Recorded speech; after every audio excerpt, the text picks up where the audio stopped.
Saya Tessa Aulia Fitri, saya akan menjelaskan 25 teori sebagai tugas akhir dari Bapak Yuliandre Darwis untuk melengkapi nilai teori komunikasi. Baiklah, teori yang pertama itu ada teori nomotetik, yaitu teori yang bertujuan untuk menggambarkan dengan jelas dan benar bagaimana kehidupan sosial berjalan. Yang kedua ada teori praktis, yaitu teori yang dirancang untuk mengumpulkan banyak perbedaan antar situasi dan untuk memberikan sebuah susunan dalam pemahaman yang kemudian peneliti akan membuat pertimbangan kembali alternatif-alternatif tindakan dalam mencapai tujuan. Lalu ada teori sifat, yaitu teori yang mengukakan bahwa perilaku seseorang ditentukan oleh sebuah gabungan dari faktor sifat dan situasi.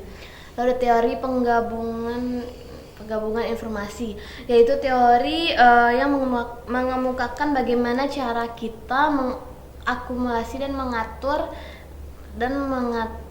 informasi tentang semua orang, objek, situasi, dan gagasan yang membentuk sikap atau kecenderungan untuk bertindak dengan cara yang positif atau negatif terhadap beberapa objek. Yang kelima ada teori konsistensi, yaitu teori yang berhubungan dengan sikap, perubahan sikap, dan kepercayaan.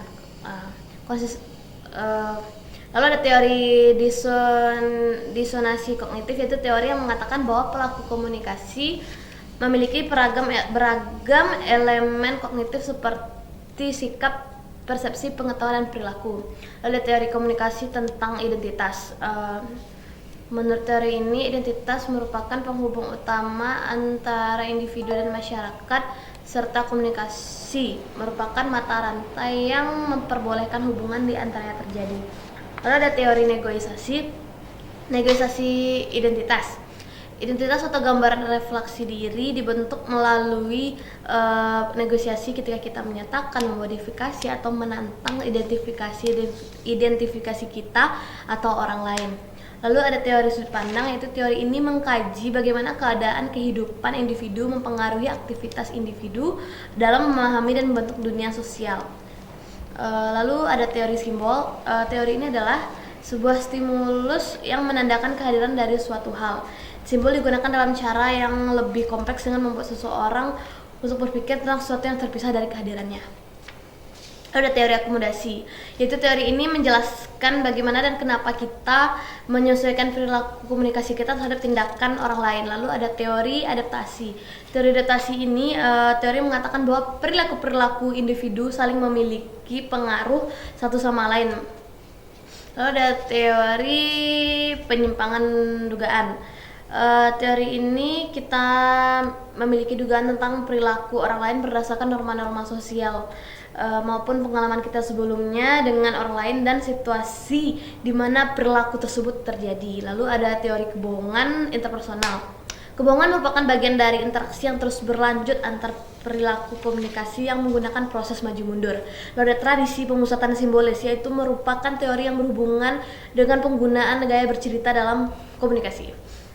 Lalu selanjutnya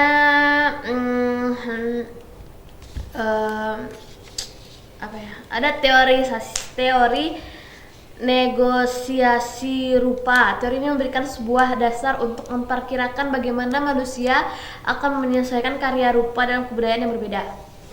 Lalu ada teori kritis. Teori ini menunjukkan kepada kita bagaimana menggunakan bahasa dalam percakapan yang menciptakan pembagian sosial dan memegang teguh pandangan kesetaraan yang membentuk komunikasi dengan memberi wewenang kepada semua kelompok. Lalu ada teori kebudayaan pendamping, yaitu teori mengenai percakapan antara anggota kelompok dominan yang terwakilkan. Lalu ada teori retorika ajakan. Teori ini menggunakan ide dari sebuah undangan sebagai sebuah mode percakapan. Lalu ada teori pengelolaan identitas. Teori pengelolaan identitas banyak menjelaskan tentang hubungan di mana perbedaan budaya sangat penting dan jelas. Lalu ada teori kelompok dinamis. Teori ini dikemukakan oleh Robert Bells yang mengarah pada jenis pesan yang manusia ungkapkan dalam kelompok dan bagaimana semua ini mempengaruhi peran kelompok dan kepribadian. Lalu ada teori kelompok terpercaya dikemukakan oleh Linda Putnam dan Cynthia. Kelompok ini memiliki karakteristik anggota kelompok saling tergantung dengan lingkungan. Lalu ada nomor 23 ada teori kerja kelompok efektif antar budaya. Dikemukakan oleh John Edsel, semua perbedaan budaya mengharuskan komunikasi yang efektif. Budaya campuran dan keragaman kelompok mempengaruhi proses komunikasinya. Ada teori penyusunan, merupakan gagasan dari Anthony Giddens. Teori ini mengatakan bahwa penting yaitu proses pembuatan keputusan, proses inovasi individu, radar penerimaan dan penerimaan keaslian. Teori ini mempunyai hubungan yang erat dengan inovasi yang terdapat dalam teknologi pendidikan. Apabila suatu komunitas masyarakat sudah bisa menerima suatu inovasi baru, maka diperlukan adanya jalan di mana inovasi itu bisa disalurkan kepada masyarakat. Terus yang terakhir ada teori nativisme, dikemukakan oleh Chomsky. Dia mengatakan bahwa hanya manusialah satu-satunya makhluk Tuhan yang tindakan manusia adalah sebuah proses di mana produksi dan reproduksi dalam berbagai macam sistem sosial. Baiklah, itu adalah 25 teori komunikasi yang sudah saya rangkum dalam sebuah rekaman. Terima kasih. Assalamualaikum warahmatullahi wabarakatuh.